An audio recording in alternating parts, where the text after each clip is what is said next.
7h10, estamos de volta pela nossa Jovem Pan com o nosso Jornal da Manhã, edição Cuiabá.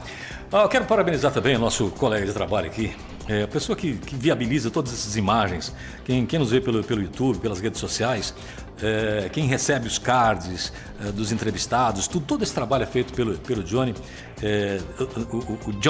Jonathan, né, que é o nome dele, a gente chama de Johnny carinhosamente.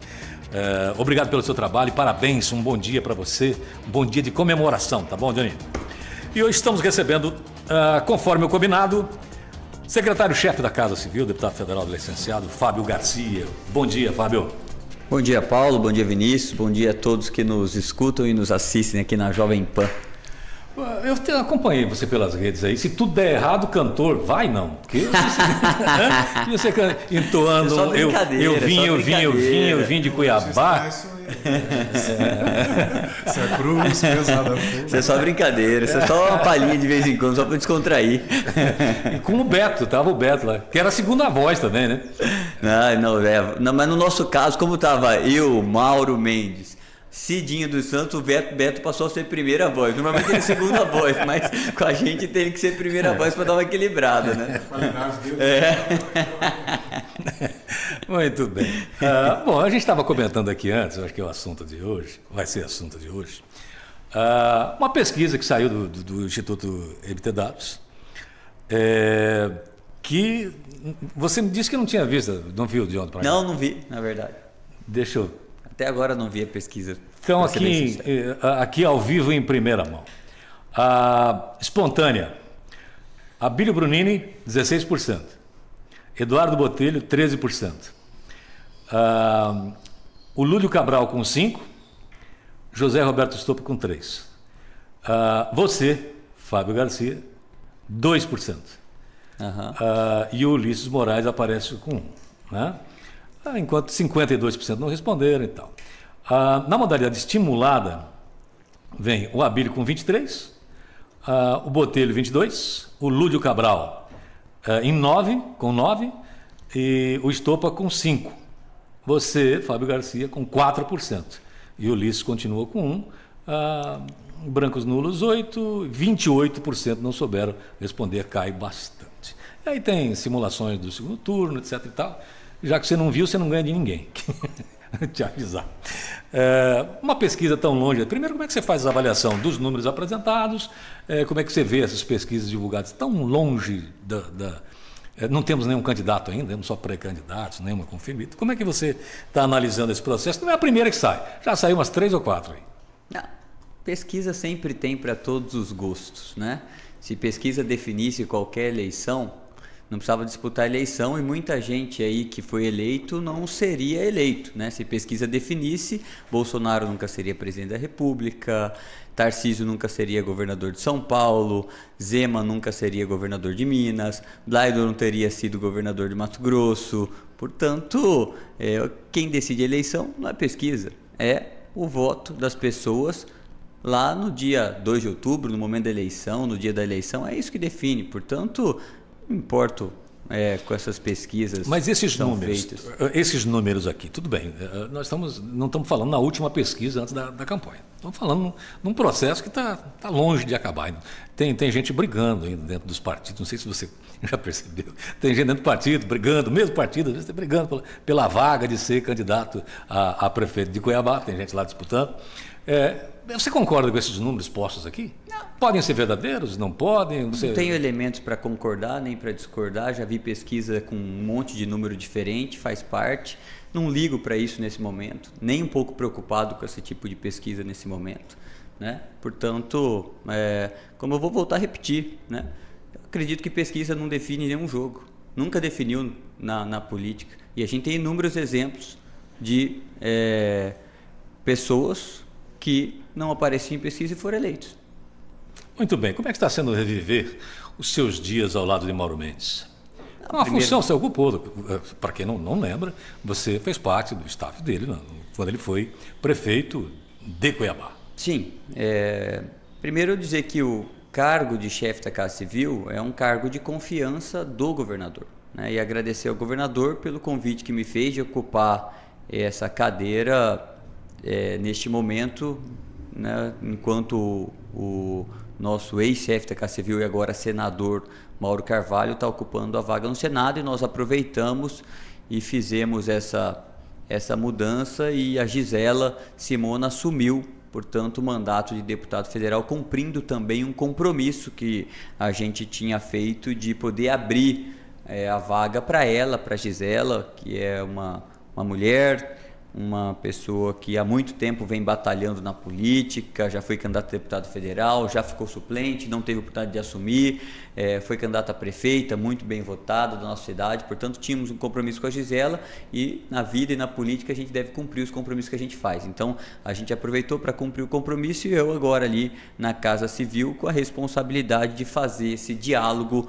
entre o Executivo Estadual, o Governo do Estado, e os outros poderes constituídos no estado de Mato Grosso, e também entre todas as secretarias, mas com muita tranquilidade. Quando se fala em substituição, não é a primeira vez que o Mauro Carvalho é substituído. O Galo até viajou, né? O Galo até viajou, não me põe nessa, pelo amor de Deus.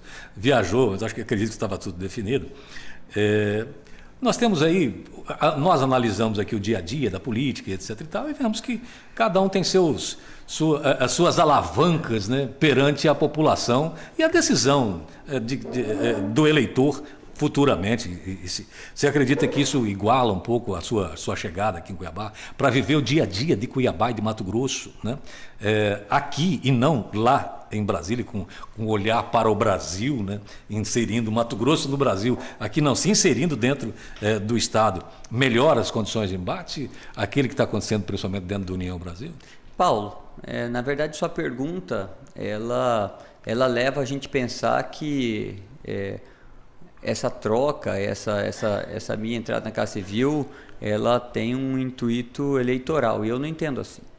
E eu sou um crítico, na verdade, de um país que fica pensando em eleição o tempo inteiro. Eu acho que esse país precisa trabalhar mais e pensar menos em eleição. Não dá para sair de uma eleição e entrar em outra eleição. Desde que terminou a eleição em novembro do ano passado, as pessoas me perguntam sobre a eleição de 2024. Mal terminou, a primeira entrevista que eu dei depois que eu fui eleito deputado federal era: e aí, você vai ser candidato a prefeito de Cuiabá? Esse país precisa trabalhar e parar de pensar em eleição o tempo inteiro. E eu estou lá para trabalhar, para contribuir pelo estado de Mato Grosso. É isso que eu vou fazer. Trabalhar muito, dar minha parcela de contribuição.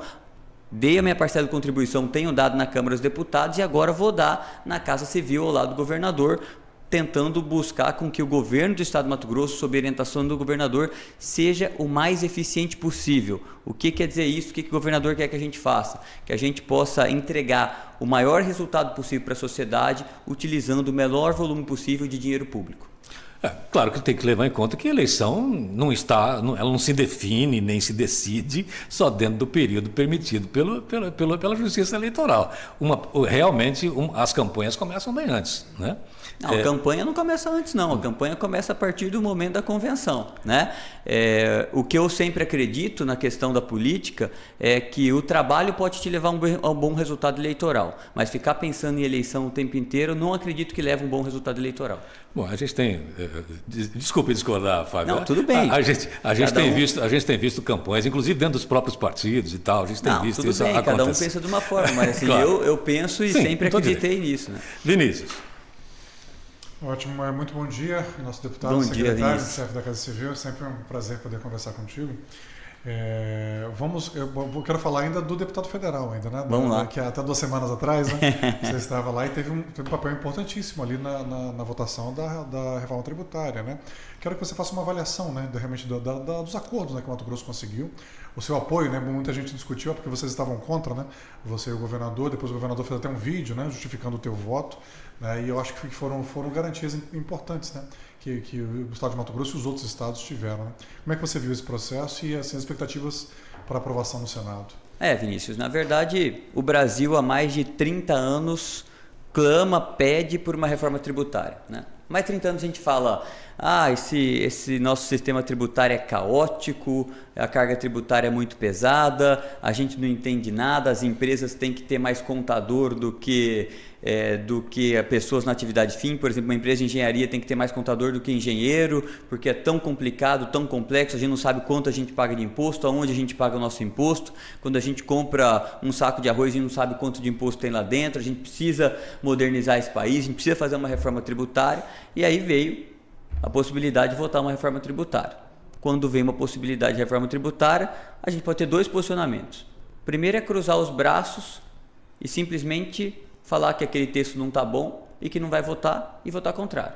A outra é arregaçar a manga e trabalhar, né? Então, o que nós fizemos, tanto eu quanto o governador Mauro Mendes, o secretário de Fazenda Rogério Galo e como nós, tantos outros governadores do Brasil, nós fomos para Brasília na semana decisiva da reforma tributária, trabalhar para melhorar o texto. Realmente, o primeiro projeto de reforma tributária era bastante ruim e bastante prejudicial ao Mato Grosso. Por isso, ele foi merecedor de duras críticas de nossa parte. Mas nós fomos trabalhar. E na última semana, nós fizemos muitas alterações ao texto da reforma tributária, fazendo que o último projeto da reforma tributária, o que foi votado, é um projeto muito melhor do que o primeiro. E nesse processo de melhoria, por exemplo, nós garantimos, né? Primeiro, uma simplificação tributária, que era o conceito da reforma tributária, pegar 5 impostos e transformar em um, né? O imposto de valor agregado, o imposto de bens e serviços, o IBS, né? Isso já é por si só uma grande modernização do nosso sistema. Mas a gente previa lá que teria um cashback para itens da cesta básica e a gente conseguiu isentar os itens da cesta básica e fazer uma cesta básica nacional. Porque, pasmem, cada estado no Brasil tinha sua própria cesta básica. Tinha estado que o salmão e o chantilly faziam parte da cesta básica e eram incentivados, né? Curioso para saber qual é esse estado. Quem sabe visitar pelo menos. Cesta básica com salmão. A cesta básica tinha salmão, mas o que quer dizer isso? Quer dizer que quando você incentiva, tira imposto do salmão, você está colocando imposto no arroz. E quem está pagando esse imposto no arroz é a população mais carente, que é um absurdo. Portanto, o que se definiu nós vamos ter uma cesta básica nacional com os itens básicos da população brasileira e a cesta básica terá 0 de imposto. Isso quer dizer alimento mais barato na mesa de todos os brasileiros. Mas também nos preocupamos. Fábio, um parênteses aqui, uma pergunta, porque isso é importante. Quando se fala mais barato, é mais barato em relação ao que estava sendo aprovado ou é mais barato em relação ao que está acontecendo agora? Não, o que está acontecendo agora, porque hoje, apesar da cesta básica ser incentivada, ela tem imposto lá dentro. Quando um produtor de feijão, de arroz, vai produzir seu feijão e arroz, ele precisa ter um maquinário lá, ele compra combustível lá dentro, ele tem lá dentro do combustível um ICMS do diesel, só para você dar um exemplo. E esse custo é passado para as pessoas de alguma forma. Portanto, com a reforma tributária, a isenção do imposto vem desde a cadeia, desde o início da cadeia. Então, esse combustível já vem isento. Isso é alimento mais barato. Não, é importante definir isso comparado com relação ao que tem hoje aí. Nós tínhamos um projeto que foi modificado. Ainda pode ser melhorado, aprimorado ou não, né? Mas aí volta, no Senado. Né? Mas assim, eu vou citar outros avanços. Pequeno produtor rural, aquele que fatura até 3 milhões e 600 mil reais por ano. 0 de impacto de imposto na reforma tributária. Isso quer dizer que 90% dos produtores rurais do Brasil terão 0% de impacto com a reforma tributária, 0 de imposto da reforma tributária.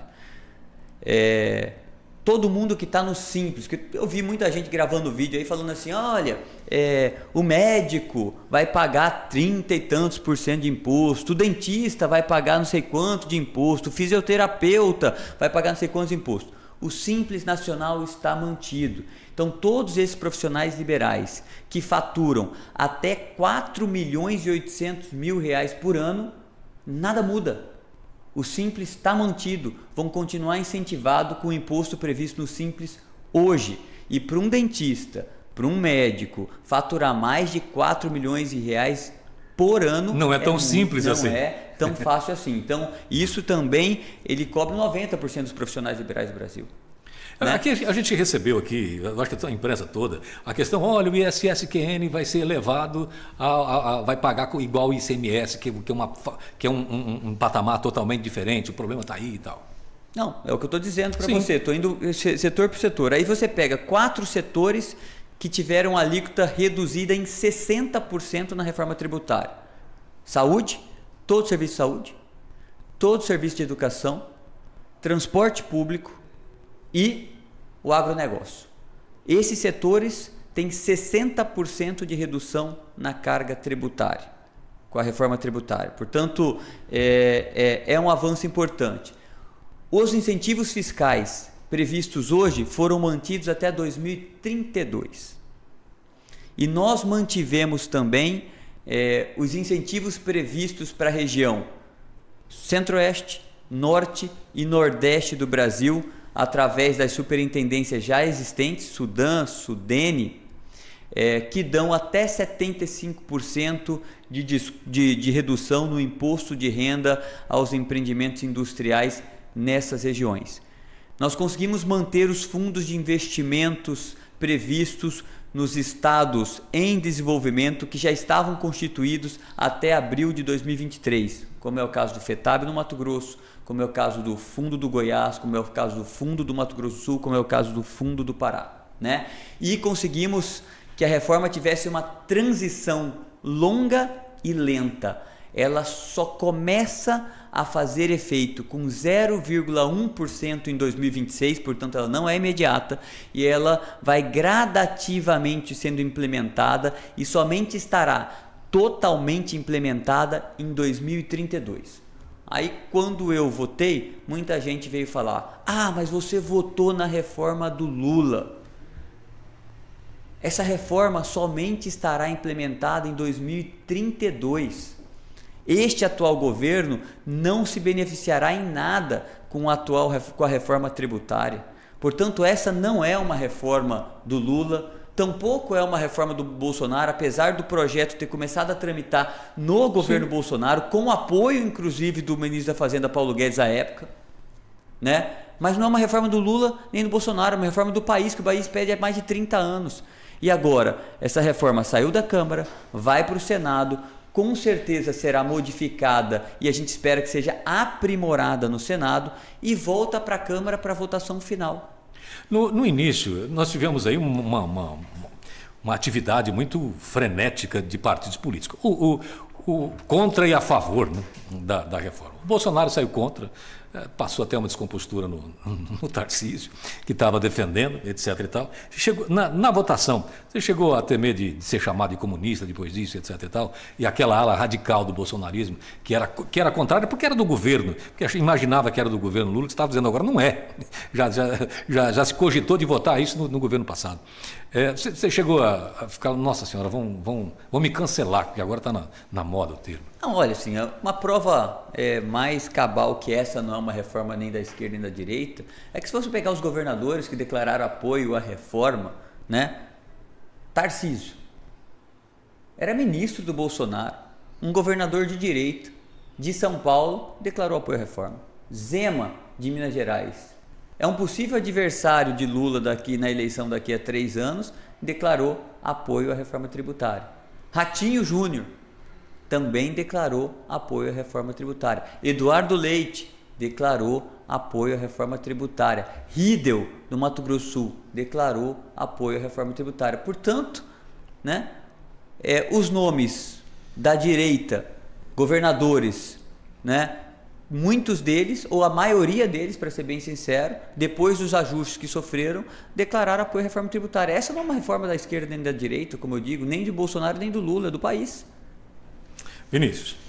Eu até comentei que o voto que tem que ser estranhado é o voto da esquerda, né? Porque é uma reforma de orientação mais liberal, né? Mais neoliberal, né? Você tem, como o Abílio cobrou lá do PT, do PSOL, falou: Boulos, se fosse do Bolsonaro você não estaria votando essa reforma. Gleisi Hoffmann, né, quando ele subiu na tribuna, ele cobrou isso, né? O voto da esquerda que tem que ser cobrado, né? Porque está atendendo aos ditames, né, aos interesses da direita, né? Mas o que eu quero te perguntar, secretário, em relação ao crédito otorgado, uma bandeira que vocês têm também de um crédito de 5%, né, para empresas, especialmente indústrias, né, que vierem se instalar aqui em Mato Grosso e nas regiões, né, Norte, Centro-Oeste e Nordeste, para evitar uma desindustrialização, né? Isso não passou, salvo engano, isso não passou ainda. Né? Não, isso não está no texto da Câmara e a gente tem, na verdade, um esforço já sendo liderado pelos senadores do Mato Grosso, aí destacar o senador Mauro Carvalho, o senador Jaime Campos, a senadora Margarete. Nós já conversamos com todos os senadores para que a gente possa incluir esse incentivo às indústrias em estados em desenvolvimento e mais distantes dos grandes mercados consumidores, exatamente para que não haja uma desindustrialização desses estados e para que a gente possa continuar com o direito de atrair novas indústrias para os nossos estados. Portanto, existe esse pleito na mesa, né, sendo liderado pelos nossos senadores para que haja um incentivo, um diferencial de tributação de 5% para as indústrias localizadas nesses estados em desenvolvimento. E a chance de passar no Senado é grande, né? Porque lá as bancadas são equivalentes, né? Norte, exatamente, nisso. Lá se equilibra um pouco mais esse jogo, né? Lá a gente, como na Câmara, a gente é uma representatividade pela população de cada estado. Então, nós no Mato Grosso temos 8, enquanto São Paulo tem quase 70, né? No Senado é pela cada unidade federativa. Então, Mato Grosso tem 3 senadores, como São Paulo tem 3 senadores. Portanto, os pleitos dos estados em desenvolvimento, que são estados menos populosos normalmente, esses pleitos ganham mais força e a gente tem mais chance de implementá-los na reforma. Ótimo, trazendo aqui para o Estado, então, já agora vamos mudar de canal, né? Vamos falar com o chefe da Casa Civil agora. Vamos lá. Agenda legislativa, né? O governo, às vezes, o governo Mauro, em alguns momentos, tem algumas dificuldades, né, de relacionamento com a Assembleia, né? Um dos principais indicadores disso é o número de vetos, né? De vez em quando se acumulam muitos vetos, né? Que o governador, a Assembleia vai aprovando, ele vai vetando, né? Se acumulam os vetos lá na pauta, alguns são mantidos, outros são derrubados. Como é que você está vendo? Você deve ficar agora 4 meses, aí, quase o segundo semestre inteiro, aí, né? Como chefe da Casa Civil. Como é que você está vendo esse relacionamento aí com a Assembleia Legislativa? Olha, eu vejo que o meu maior desafio nesse novo mandato que eu tenho de chefe da Casa Civil é exatamente conseguir manter essa relação respeitosa e harmônica que foi construída pelo governo do Estado de Mato Grosso com todos os poderes, incluído o Legislativo, né? Eu vejo como absolutamente normal que um deputado estadual tenha uma iniciativa, faça um projeto de lei e que o executivo tenha que vetar trechos desse projeto de lei por vícios de inconstitucionalidade, de ilegalidade, né? Isso acontece aqui e acontece também no governo federal, né, na Câmara dos Deputados, à torta direita. E aí a gente tem sessão do Congresso específica para apreciar vetos, né? Isso é normal no trâmite de uma matéria. Então, eu acredito que o meu desafio é construir essa ponte de diálogo de forma muito respeitosa, harmônica e respeitando, obviamente, a independência dos poderes, mas tentando que todos nós possamos trabalhar com um objetivo comum, que é continuar fortalecendo nosso Estado de Mato Grosso. E neste quesito, o que eu tenho tentado é ampliar o diálogo com a Assembleia Legislativa, né? Eu, antes da minha posse, liguei para o presidente da Assembleia, Eduardo Botelho, pedindo para ele se ele pudesse estar na posse, achava que seria muito importante.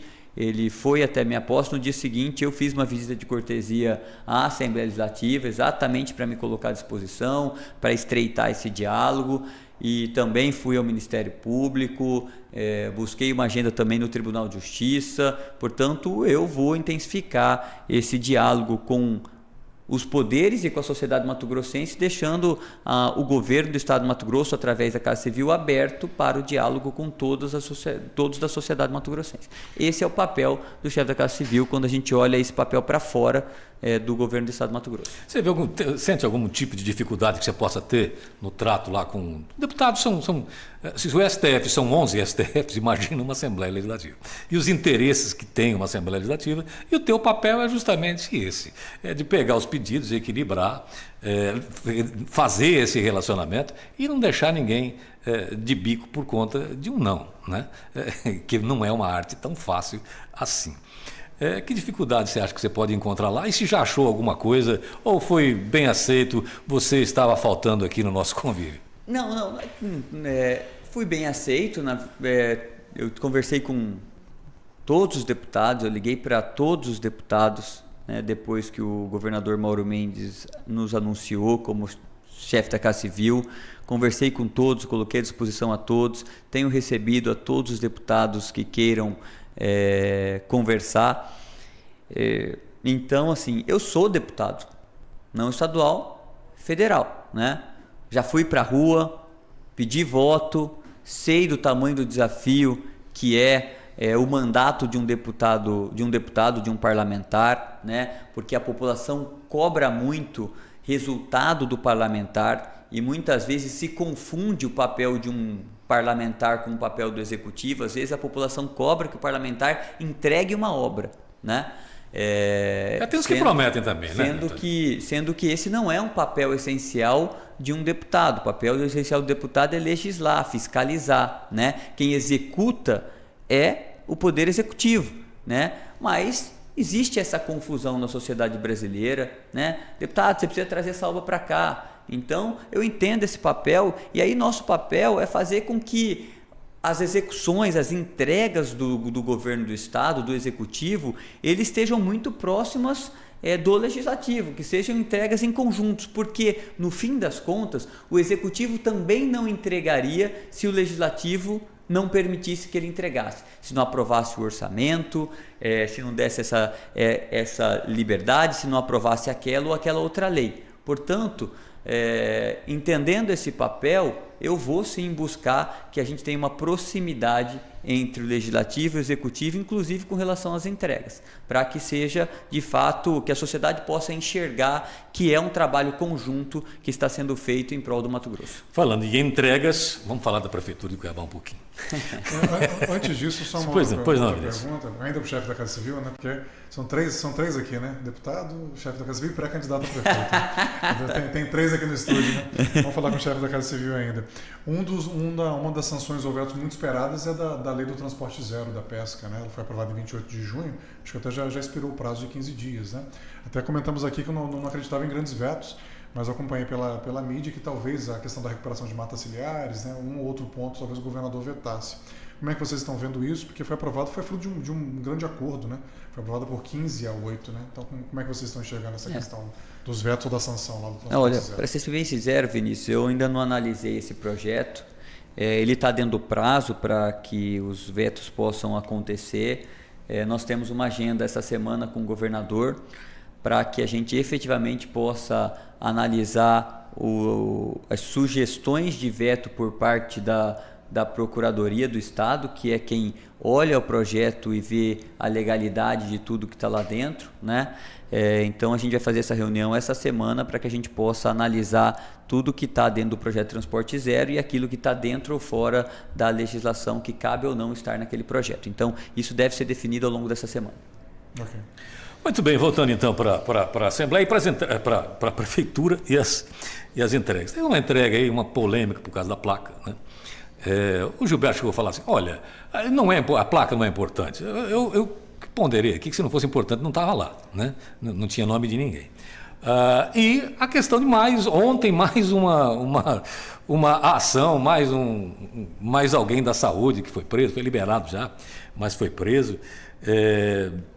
Não chega isso, e aqui foi um questionamento inclusive de ouvintes, por que não chega no prefeito, né? Cola essa história de eu não sabia, porque por enquanto está colando o discurso dele, do Emanuel, falando, cada um tem seu CPF, ele responde pelo dele, ele responde pelo meu, se tiver coisa errada pode prender, né? Eu não sabia disso, pois não. Será que está colando? Você acha até agora não teve aí nenhuma hora de prisão para ele. Eu acho que a população já sabe, né? Eu acho que a população já sabe quem é o líder. Depois de 17 operações acontecidas na prefeitura por suspeita de corrupção, de desvio de dinheiro público, algo que nunca aconteceu antes da história dessa capital, talvez seja a capital com o maior número de operações dentre todas as capitais do Brasil, de operações por desvio de dinheiro público, né? Eu acho que a população já sabe muito bem quem é o líder dessa organização. A população já sabe muito bem quem é o líder, né? Se a justiça vai conseguir chegar de fato no líder é outra coisa, mas que a população já tem essa percepção, não tenho dúvida nenhuma. né? Dessas operações, dessas 17 operações, 13 na saúde pública, principal pasta de qualquer administração. A saúde pública, infelizmente, virou fonte de desvio de dinheiro público para a atual administração do prefeito Emanuel Pinheiro. E Cuiabá, infelizmente, tomada por escândalo e sempre presente nas páginas policiais dos meios de comunicação. Uma grande infelicidade para a nossa cidade. A placa já passou? Veja, a placa... Você acha que a prefeitura vai deixar essa placa lá quando Tonha tomar? Vai ficar muito tempo? Se a prefeitura vai colocar ou tirar a placa depois, o que importa, na verdade, é que ela mantenha aquela unidade com a mesma qualidade que ela foi entregue. Muito bem. Dentro desse tema, a prefeitura, todo governo tem partes boas e partes ruins. Ninguém é só bom. E não tem ruim na essência total. Senão a Câmara já tinha derrubado já há muito tempo. Ou não, quem sabe. Mas, enfim, num mandato de Fábio Garcia como prefeito, dessa estrutura que está aí, estou falando agora não só da saúde, tá? Da saúde a gente já sabe a resposta. Estou falando do restante. Uma prefeitura que entregou muitas obras também. Como é que seria isso na continuidade? Porque é um problema da administração pública um negócio chamado continuidade. Né? Por exemplo, o governo quer agora, por exemplo, o Parque da Chapada. Ninguém garante que os próximos governos deem atenção e tenham essa vontade de ter o parque. Como é que você analisa tudo isso e o que você já pode dizer de antemão, se acaso for? Não, vamos tirar Fábio Garcia e Prefeitura de Cuiabá, vamos falar um pouco sobre conceito de administração pública.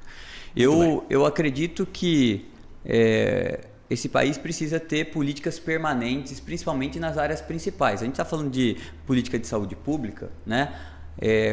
Dar continuidade à política permanente. O Brasil, por exemplo, tem um sistema único de saúde muito importante. Dentro desse sistema único de saúde, ele está estruturado, né, numa atenção básica com o programa Saúde da Família, numa atenção secundária com as UPAs, numa atenção terciária com os hospitais especializados em cirurgia, e isso vem sendo continuado no país.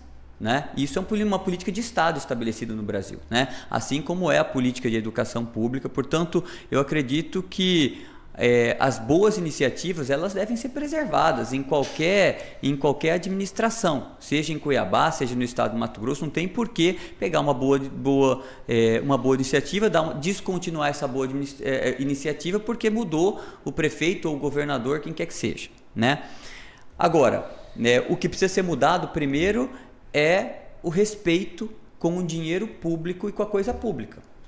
E eu acredito que a intervenção de Cuiabá é a prova mais cabal de que é possível fazer diferente, fazer melhor, entregar mais resultado para a sociedade quando você administra com seriedade. Há 3 meses e pouco atrás, a saúde de Cuiabá vivia uma situação caótica que levou ao Ministério Público e ao Tribunal de Justiça a decretar pela primeira vez na história uma intervenção na saúde pública de Cuiabá. Chegava nas unidades de saúde, não tinha remédio. 50% dos remédios obrigatórios faltavam nas unidades de saúde. A cada 3 médicos, 1 faltava nas unidades básicas de saúde. Nas UPAs, nenhum raio-x funcionava em nenhuma UPA. Os pacientes que precisavam fazer raio-x, eles tinham que ficar esperando por horas e horas naquela UPA, eram colocados em ambulâncias superlotadas, levadas até o antigo pronto-socorro para fazer raio-x para voltar e continuar atendimento. Atendimento que era para ser feito em 1 hora, 2 horas, demorava 12 ou 24 horas para serem feitos, né?